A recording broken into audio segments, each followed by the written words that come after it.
நயன்தாரா ஆவணப்பட விவகாரத்தில் பதில் மனு தாக்கல் செய்ய அவகாசம் வழங்கப்பட்டிருக்கிறது. நயன்தாரா ஆவணப்படத்தில் அனுமதியின்றி சந்திரமுகி பட காட்சிகளை பயன்படுத்த தடை கோரிய வழக்கு பதிவில் தற்போது பதில் மனு தாக்கல் செய்ய அவகாசம் வழங்கப்பட்டிருக்கிறது. விவரங்களை செய்தியாளர் சுரேஷ் வழங்கிட கேட்கலாம். சுரேஷ், வணக்கம். அவகாசம் எந்த தரப்பிற்கு வழங்கப்பட்டிருக்கிறது? இருதரப்பு வாதங்கள் என்ன? தகவல்களை பதிவு பண்ணுங்க. வணக்கம். நயன்தாராவின் ஆவணப்படத்தை டார்க் ஸ்டுடியோ நிறுவனம் தயாரித்து 2024 நவம்பர் மாதம் நெட்ஃபிளிக்ஸ் OTT தளத்தில் வெளியிட்டது.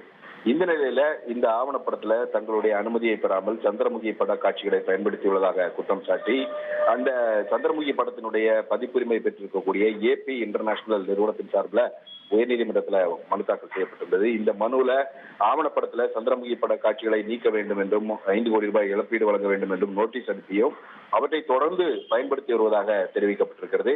ஆவணப்படத்தில் சந்திரமுகி பட காட்சிகளை பயன்படுத்த தடை விதிக்க வேண்டும், அந்த காட்சிகளை நீக்க வேண்டும், ஆவணப்படத்தின் மூலமாக ஈட்டிய லாப கணக்கை சமர்ப்பிக்க உத்தரவிட வேண்டும் என்ற கோரிக்கைகள் மனுவில் முன்வைக்கப்பட்டிருந்தன.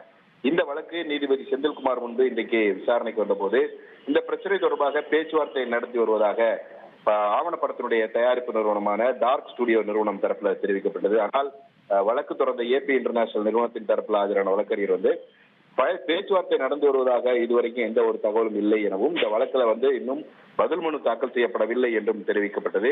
இதையடுத்து இந்த வழக்கில் பதில் மனு தாக்கல் செய்ய டார்க் ஸ்டுடியோ நிறுவனத்திற்கு அக்டோபர் 6ஆம் தேதி வரைக்கும் அவகாசம் வழங்கிய நீதிபதி இந்த வழக்கினுடைய விசாரணையை அன்றைய தினத்துக்கு தள்ளி வைத்திருக்கிறார்.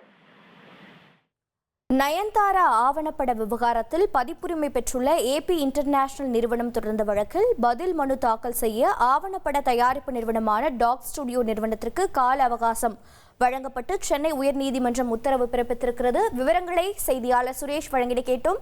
நன்றி Suresh.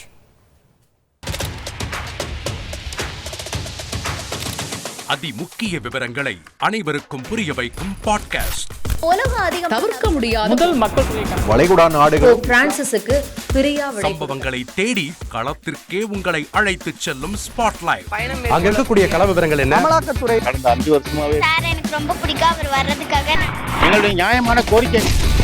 Even at the cost of stopping. பார்வையாளர்களையும் செய்திக்குள் பங்கெடுக்க செய்யும் மக்கள் குரல். 50 ரூபாய் எங்களுக்கு தண்ணிக்கு ஒரு தீர்வே இல்லங்க. 10 வருஷமா எங்களுக்கு சரியான ஒரு விடிவு கிடைக்கவில்லை. 60,000 ஏக்கருக்கு தான் கேட்கிறோம், பிச்சை கேட்கறாங்க. புத்தம் புதிதாக வித்தியாசமாக ஹெலிகாப்டர்களின் உதவி என்ன படிக்கலாம்ன்றதுல பேரண்ட்ஸும் என்கரேஜ் பண்ணணும், ஸ்டூடெண்ட்ஸும் தேர்வு செஞ்சு. எனக்கும் சீமானனுக்கும் பெரிய வித்தியாசம் இல்லைங்க. ஒரு பாயிண்டா சொல்லணும். உங்களுக்கான தலைவர்களை பொழுதுபோக்கு தளத்தில் தேடாதீர்கள், போராட்ட களத்தில் தேடுங்கள். அனைத்தும் உங்களுக்காக. எப்போதும் இணைந்திருங்கள் தந்தி டிவியுடன்.